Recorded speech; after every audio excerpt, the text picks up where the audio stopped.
CLP సమావేశంలో ఎమ్మెల్యేలకు CM Revanth class తీసుకున్నారు. ఎవరైనా బీఆర్ఎస్ తో కార్డియల్ రిలేషన్షిప్ మెయింటైన్ చేయాలనుకుంటున్నారా అని ప్రశ్నించారు. అలా చేస్తే వచ్చే ఎన్నికల్లో బీఆర్ఎస్ మీపై పెట్టదని భావిస్తున్నారా అని అడిగారు.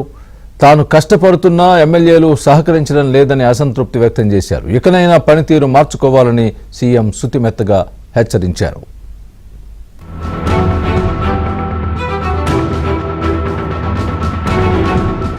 తెలంగాణ బడ్జెట్ అసెంబ్లీ సమావేశాలు ప్రారంభమయ్యాయి. తొలి రోజు గవర్నర్ ప్రసంగం తర్వాత ఉభయ సభలను గురువారానికి వాయిదా వేశారు. ఈ సందర్భంగా తెలంగాణ శాసనసభ స్పీకర్ గడ్డం ప్రసాద్ కుమార్ అధ్యక్షతన బీఎస్సీ సమావేశం నిర్వహించారు. ఈ సమావేశానికి సీఎం రేవంత్ రెడ్డితో పాటు మంత్రులు, ఇతర పార్టీల నేతలు హాజరయ్యారు. ఈ నెల 27 వరకు బడ్జెట్ సమావేశాలు నిర్వహించాలని నిర్ణయం తీసుకున్నారు. ఈ నెల 15న గవర్నర్ ప్రసంగానికి ధన్యవాద తీర్మానంపై చర్చించనున్నారు.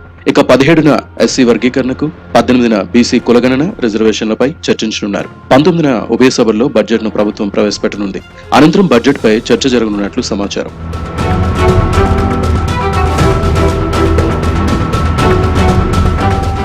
అసెంబ్లీలో సీఎం రేవంత్ రెడ్డి అధ్యక్షతన సీఎల్పీ సమావేశం నిర్వహించారు. సభకు సభ్యులందరూ అటెండ్ కావాలని సీఎం రేవంత్ ఆదేశించారు. ప్రతిపక్షాల విమర్శలకు ధీటుగా సమాధానం చెప్పాలని కాంగ్రెస్ ఎమ్మెల్యేలకు రేవంత్ సూచించారు. ప్రతిపక్షాలు గందరగోళం చేసే ప్రయత్నం చేస్తాయని, సంయమనంతో వ్యవహరించాలని అన్నారు. బడ్జెట్ తో పాటు అప్పులపై వైట్ పేపర్ పెట్టే విషయం గురించి ఆలోచిస్తున్నామని, అప్పుల విషయంలో బీఆర్ఎస్ ప్రచారం చేస్తున్న తప్పుడు సమాచారాన్ని సభలో పెట్టాలని నిర్ణయించామన్నారు. ఒక్కో మంత్రికి 7 ఎమ్మెల్యేలను కేటాయించగా ఆయా సబ్జెక్టుపై సంబంధించి మంత్రుల నుంచి వివరాలు తీసుకుని ప్రిపేర్ కావాలని ఎమ్మెల్యేలు, ఎమ్మెల్సీలకు దిశానిర్దేశం చేశారు. ప్రతిపక్షాలు చేసే ఆరోపణలకు పూర్తి స్థాయి సమాచారంతో కౌంటర్ ఇవ్వాలని సూచించారు.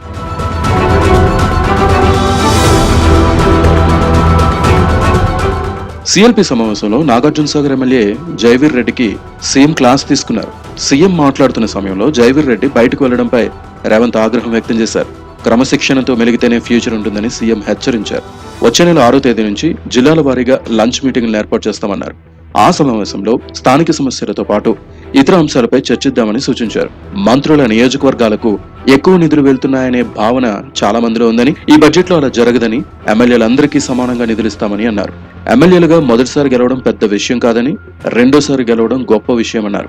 మంత్రులు తప్పనిసరిగా హౌస్ లో ఉండాలన్నారు. మొక్కుబడిగా సభకు హాజరు కావడం మంచిది కాదన్నారు. రేపటి నుంచి జరిగే అసెంబ్లీ సమావేశాలకు ప్రభుత్వం తరపున పూర్తి స్థాయిలో సన్నద్ధంగా ఉండాలని ఎమ్మెల్యేలు, ఎమ్మెల్సీలకు సీఎం రేవంత్ స్పష్టం చేశారు.